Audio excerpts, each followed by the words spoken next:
Il est un instant que chaque homme connaît.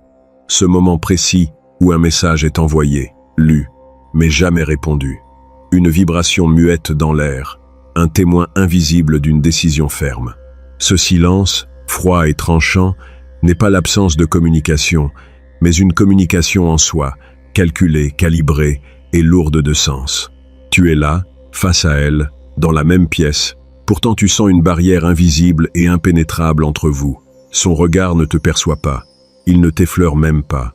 Il glisse, distant, comme si tu étais une ombre, un fantôme que l'on choisit d'ignorer.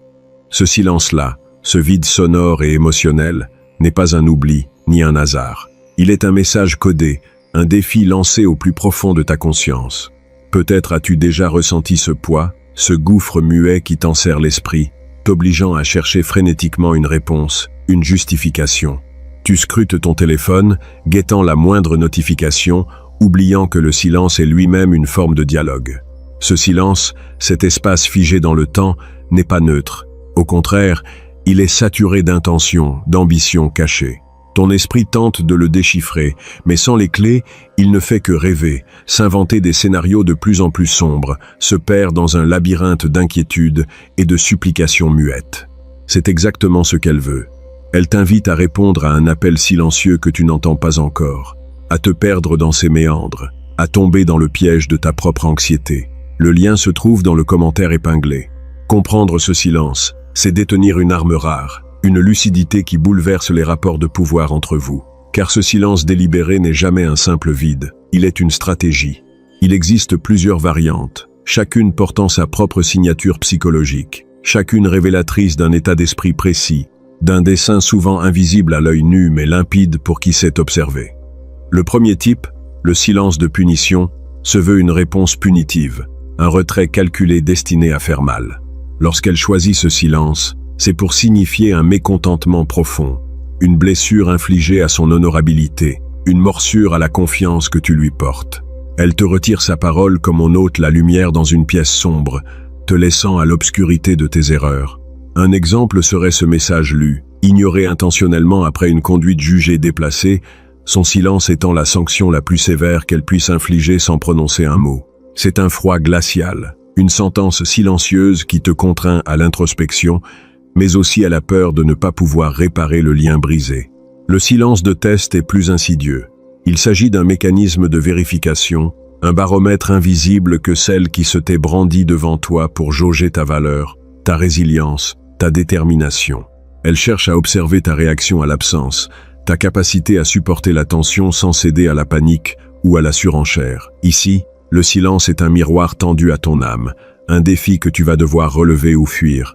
Parfois, elle te laissera dans l'attente, sans réponse, juste pour vérifier si tu sais te contenir, si tu es maître de toi-même, ou si tu es prêt à tomber dans le piège de la colère ou de la supplication.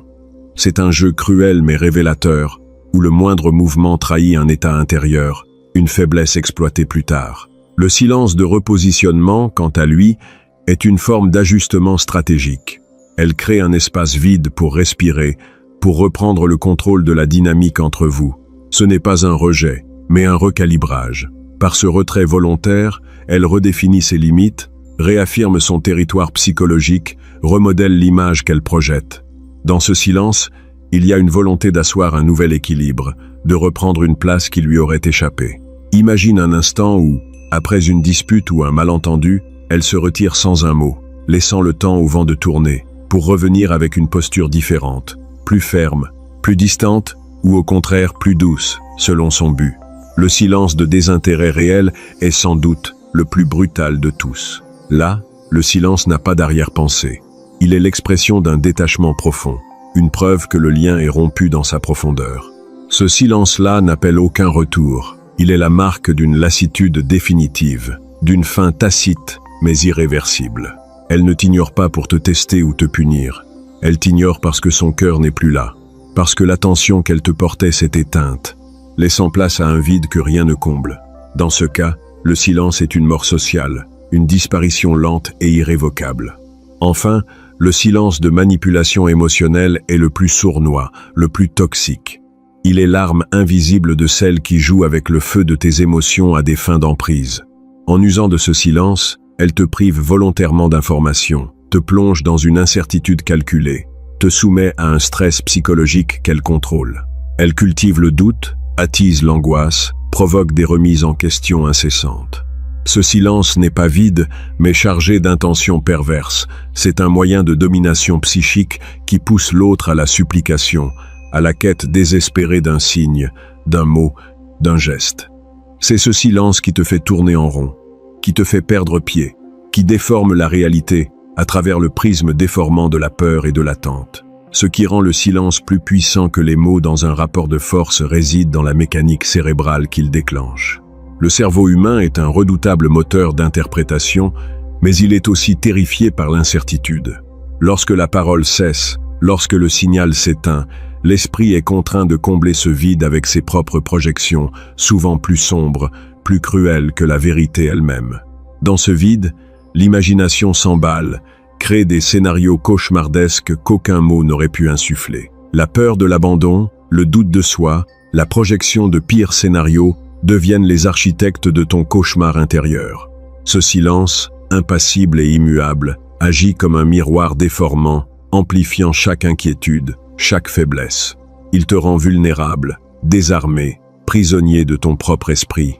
En ce sens, le silence est une arme de domination psychologique, un outil qui transforme l'attente en torture mentale. Il ne délivre pas de message explicite, mais il impose une pression invisible, constante, un poids qui écrase lentement la résistance. C'est dans ce creuset de doute et de peur que se forge la soumission non pas aux mots, mais à l'absence même du mot.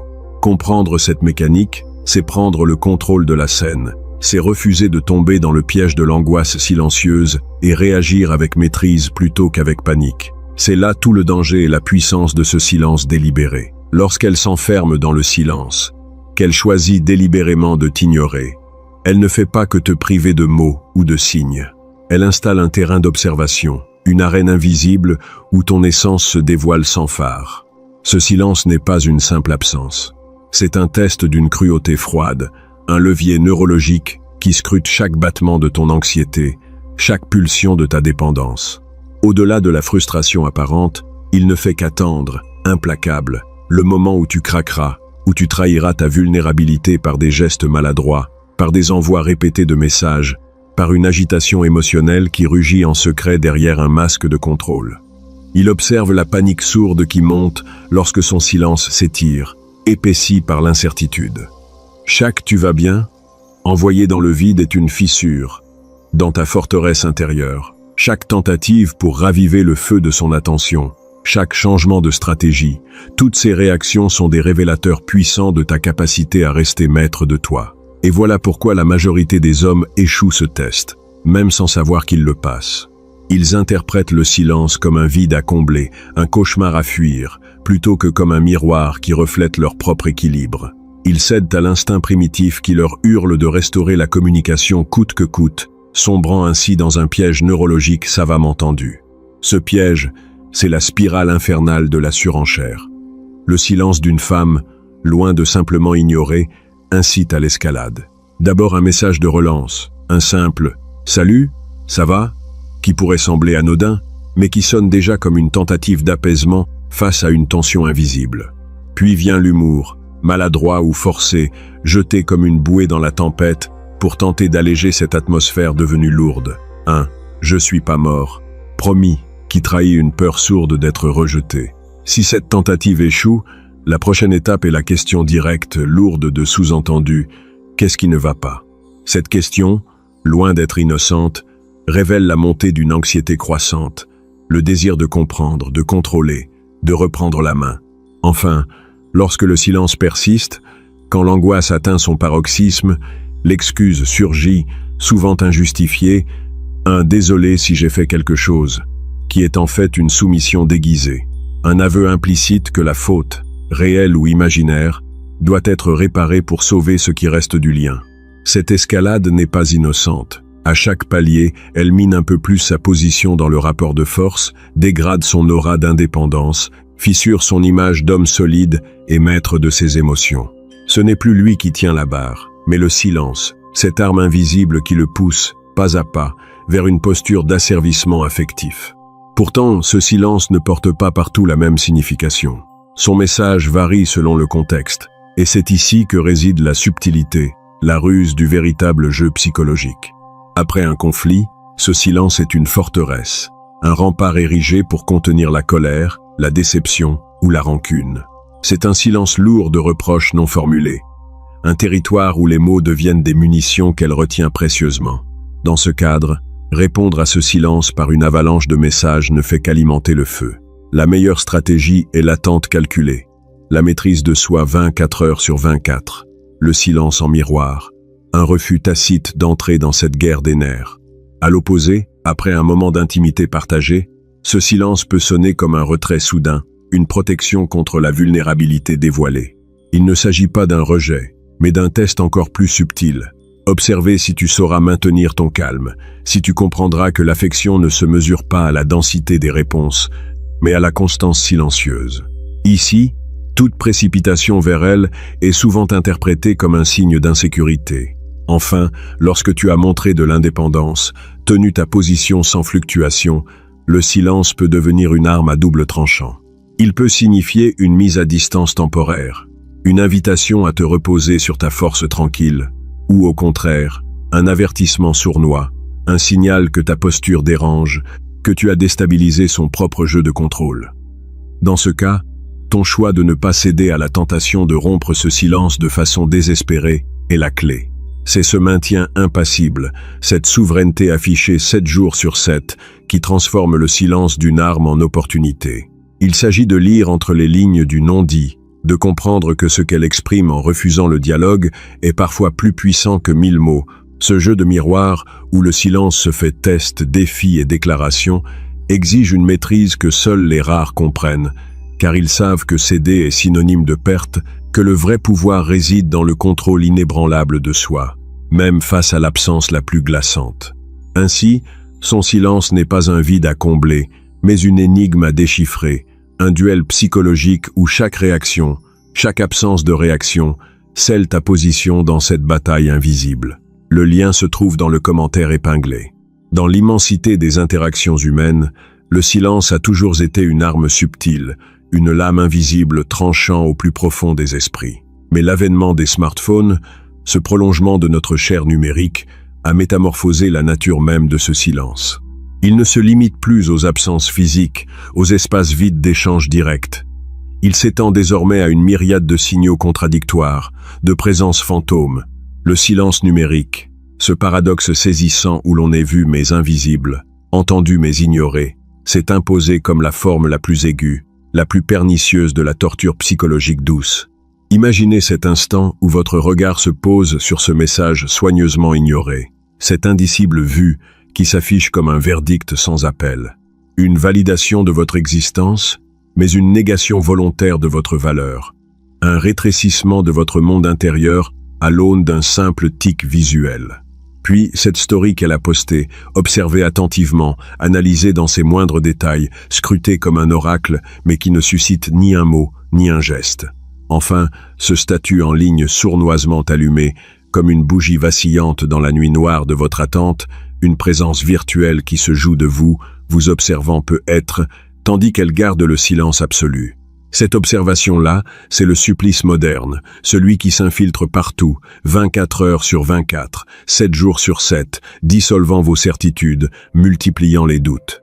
Car le silence à l'ère des smartphones, c'est ce théâtre d'ombre où la présence virtuelle devient une cage dorée, une prison d'illusions, où la peur de l'abandon se mêle à la frustration de l'absence de réponse. Peut-être n'a-t-on jamais inventé une torture plus raffinée, plus vicieuse, qui capitalise sur ce besoin primal d'attention, ce besoin de reconnaissance sociale et affective.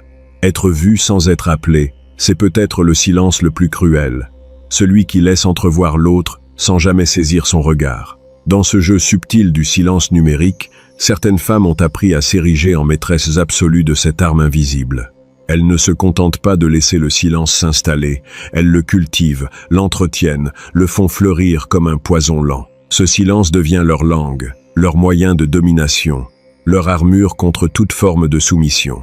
Les personnalités qui adoptent cette stratégie n'en sont pas à leur première expérience. Elles ont intégré ce mode de fonctionnement comme une mécanique régulière, presque instinctive. Il ne s'agit pas d'oubli, ni d'indifférence passagère, mais d'une mise en scène consciente, réfléchie, où chaque absence, chaque non-réponse est calculée pour déstabiliser, pour décrédibiliser, pour imposer un ordre tacite.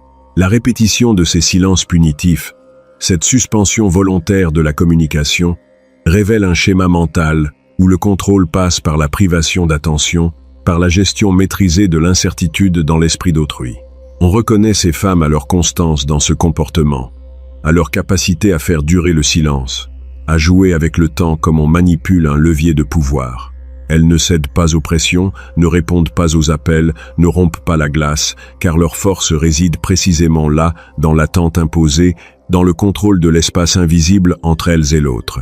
Ces dynamiques s'inscrivent dans une logique toxique qui ronge lentement, installe un climat de suspicion, fait naître un vide affectif où la proie se débat, toujours plus prisonnière de ce silence qui parle plus que 1000 mots. Ces femmes, par leur silence chronique, construisent des forteresses invisibles, où le pouvoir est dans l'absence, où la communication devient une monnaie rare à laquelle l'autre aspire, souvent en vain.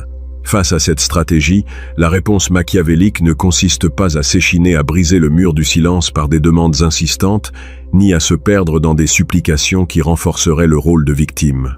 Ceux qui ont compris la mécanique du pouvoir savent que la vraie force réside dans le retrait, dans le déplacement de leur centre de gravité, hors de ce théâtre d'ombre et de regards vides. Le silence en réponse au silence, non pas comme une confrontation frontale, mais comme une reconquête de soi. Un recentrage sur sa propre vie, ses propres ambitions. Cette posture, loin d'être un refus passif, est une démonstration silencieuse de souveraineté. Elle affirme que l'existence de celui qui subit ce silence ne se suspend pas à l'attention volage de l'autre. Au contraire, elle s'étoffe, s'enrichit, s'épanouit dans ces moments d'absence imposés. Se détourner du besoin compulsif de réponse, se réinvestir dans ses projets, dans ses cercles sociaux, dans ses activités, c'est envoyer un message clair et implacable. Ma valeur et mon équilibre ne dépendent pas de ton silence. Ce retrait stratégique, c'est la mise en place d'une distance émotionnelle qui désarme la femme silencieuse, la prive de l'effet escompté, la dépossède de son pouvoir illusoire. Cela impose une nouvelle dynamique de pouvoir, où l'homme reprend le contrôle en démontrant que son monde continue de tourner, que son attention n'est plus captive, que son esprit ne s'emberlificote pas dans les mailles d'un silence qui cherche à l'enfermer. C'est une victoire silencieuse, une guerre menée dans l'ombre, une affirmation de soi qui fait vaciller les certitudes de celle qui pensait que le silence serait son arme fatale. Ainsi, le jeu du silence perd son emprise. L'équilibre des forces bascule imperceptiblement. Et celui qui savait attendre sans faiblir reprend sa place non comme victime, mais comme acteur souverain de sa propre destinée. Le lien se trouve dans le commentaire épinglé. Il est fascinant, presque cruel, de constater combien le silence peut se révéler plus bavard que la parole elle-même. Dans l'espace étroit où se loge le mutisme d'une femme qui t'ignore délibérément, il y a une vérité nue, implacable, que les mots n'oseraient jamais articuler. Ce silence ne se contente pas d'être un refus ou une absence. Il est un révélateur, un miroir impitoyable dressé face à toi. Il dit que tu as cessé d'être une priorité, que ce que tu croyais tenir dans la main glisse insidieusement entre les doigts, que ce lien autrefois vibrant se refroidit et que l'intérêt qui te portait s'est déplacé ailleurs, sans annonce, sans retour. Ce n'est pas une simple pause, mais un arrêt brutal, un déclencheur d'introspection forcée. Cette voix muette, parfois plus effrayante que n'importe quelle dispute, refuse de mentir. Elle expose crûment ce que la langue s'interdit de proférer. Tu n'es plus ce qu'elle attend, ce qu'elle cherche, ce qu'elle souhaite. Apprendre à entendre ce message sans se barricader derrière des justifications, des illusions, des récriminations, c'est franchir un seuil de lucidité aussi douloureux qu'indispensable. Le silence devient alors un témoin de la réalité brute, un avertissement à ne plus ignorer, un défi lancé à ta propre capacité à défaire ce que tu croyais acquis. Il ne s'agit plus de répondre, de supplier ou d'implorer une explication, mais de regarder en face la vérité de cette absence, cette désaffection cachée derrière un mur de non-dit. Le silence, paradoxalement, est cette forme la plus honnête de communication, car il ne promet rien, Il ne flatte pas, il ne triche pas. Il est le reflet de ce qui est, et non de ce que tu voudrais qu'il soit. Le lien se trouve dans le commentaire épinglé. Et face à ce silence qui peut sembler être un gouffre, l'homme éveillé, celui qui a compris les règles du jeu, sait que répondre par le bruit serait tomber dans le piège ultime. Rejoindre son propre vacarme au silence adverse ne ferait qu'alimenter une spirale stérile, un concours absurde où le vide ne se remplit jamais. La véritable réponse, celle qui renverse subtilement le rapport de force, se trouve dans un silence tout autre, un silence habité, puissant, rempli de plénitude. Ce silence-là ne trahit aucune attente, aucune tension fébrile.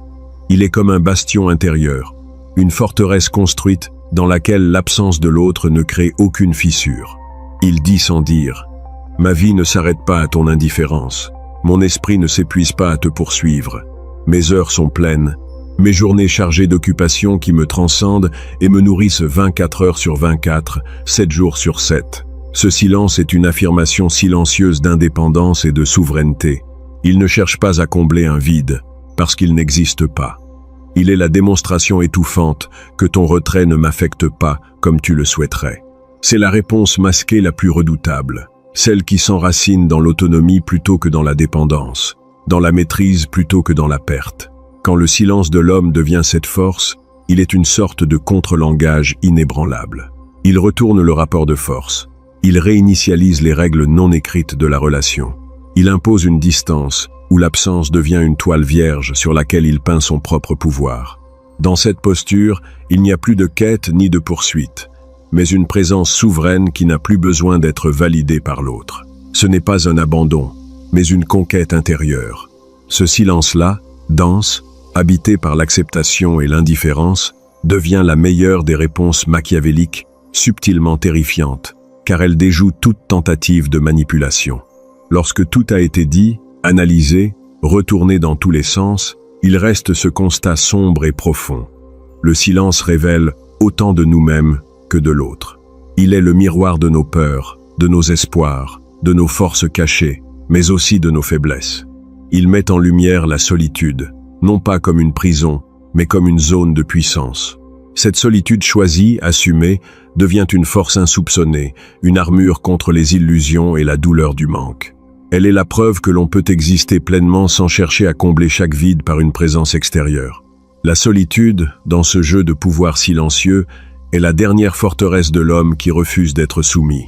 On peut imaginer que Machiavel aurait vu dans ce silence un outil politique, un levier à manier avec prudence et stratégie. Il aurait conseillé à l'homme patient de ne pas supplier la réponse qui ne vient pas, mais de bâtir dans cette attente une nouvelle forme de puissance, celle qui n'est non du contrôle des autres, mais du contrôle de soi. Car celui qui attend dans le silence, qui accepte de ne pas recevoir ce qu'il espère, est celui qui finalement détient la clé du jeu. Dans l'ombre de cette absence, il forge son empire intérieur, il régit ses émotions, il impose son calme comme une arme plus tranchante que n'importe quelle parole. L'attente elle-même cesse d'être un poids pour devenir un terrain de conquête. Dans cette obscurité, il ne s'agit pas de survivre à l'absence, mais de l'embrasser pour renaître plus fort, maître de son propre silence et de ses propres frontières. Ainsi, ce que son silence te dit quand elle t'ignore délibérément, ce n'est pas seulement une fin ou un rejet, mais une invitation à une ascèse intérieure, une plongée dans la vérité de toi-même. C'est un message secret, non formulé, qui te pousse à dépasser la dépendance, à reconnaître la vacuité de toute attente passive et à faire de ta propre solitude un bastion invincible. Le silence, dans sa noirceur, devient alors une lumière crue, une révélation machiavélique et essentielle. Celui qui sait écouter le silence sans crier, celui qui sait répondre au silence par un silence souverain, est celui qui détient la véritable puissance dans ce jeu sans fin de présence et d'absence. Le silence ne ment pas, il ne triche pas, il dit simplement ce que tu dois entendre pour avancer ou pour t'effacer. La seule question qui reste est de savoir si tu as le courage de l'écouter, de l'accueillir et surtout d'y répondre à ta manière, dans la pleine conscience de ton propre pouvoir. Le silence, dans l'art subtil de la séduction, n'est jamais anodin.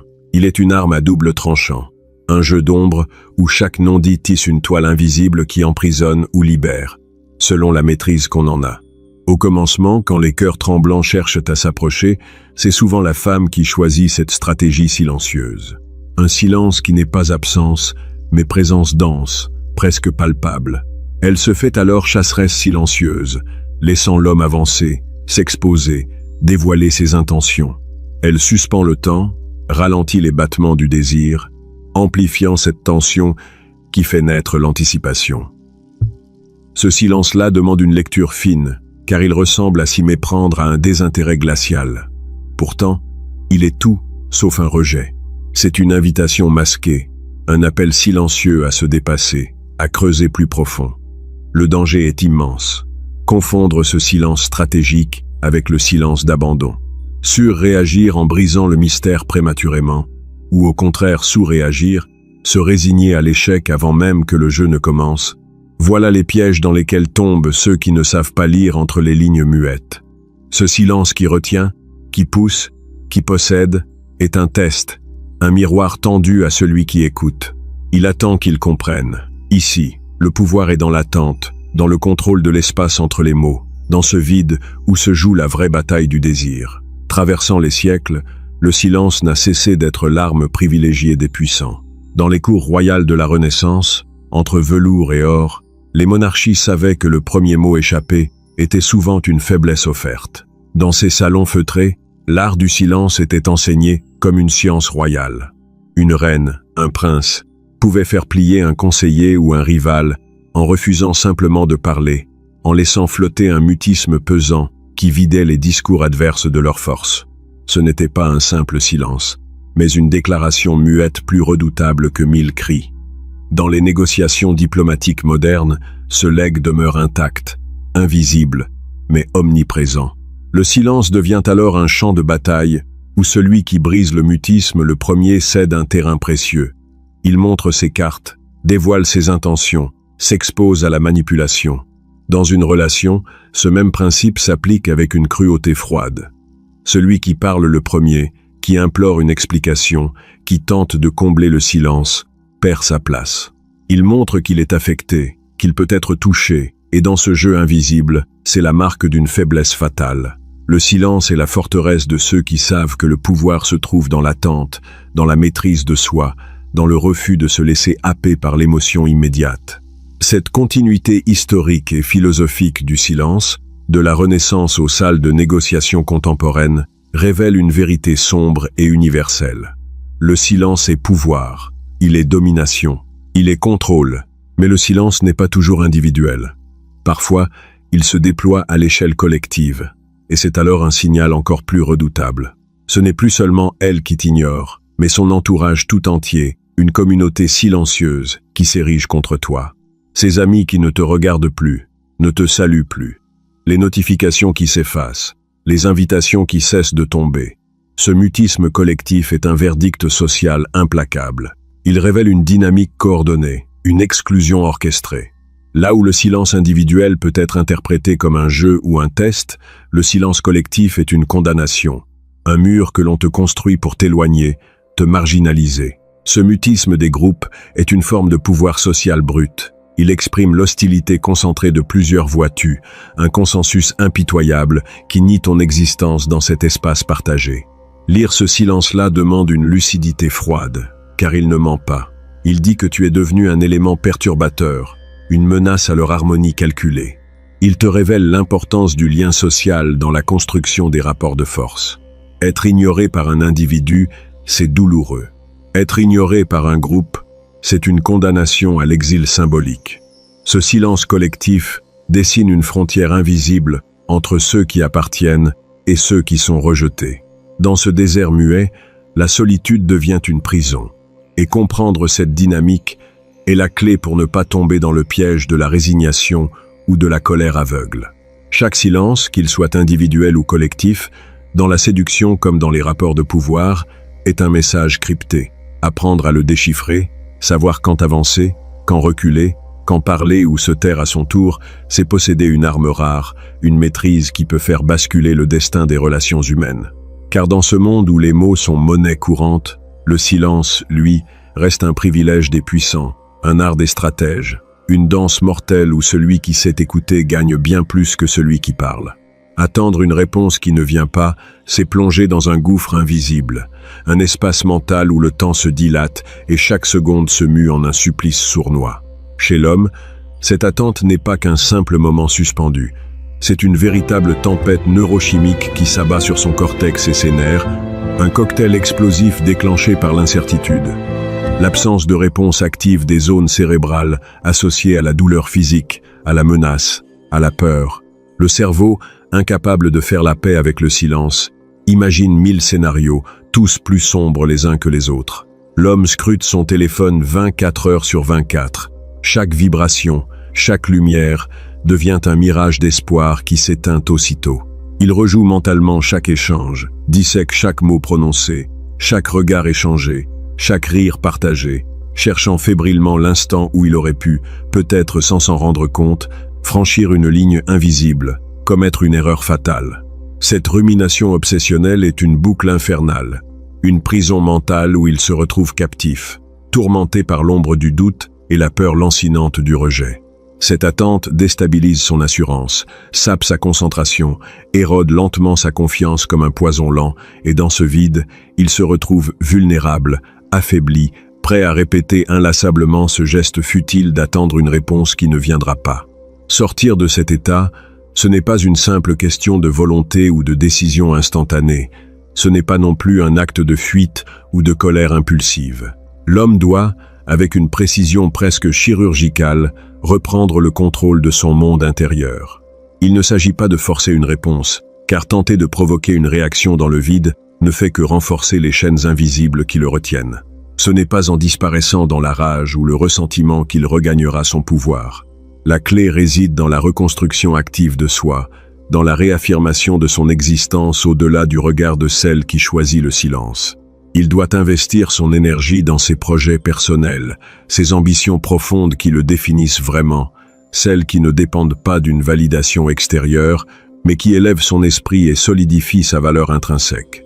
Retrouver l'espace des amitiés sincères, ces liens humains qui ne se mesurent pas en réponse immédiate mais en présence durable, en confiance partagée. Prendre soin de son corps, de cette enveloppe première, de ce temple fragile où se logent ses émotions et ses forces.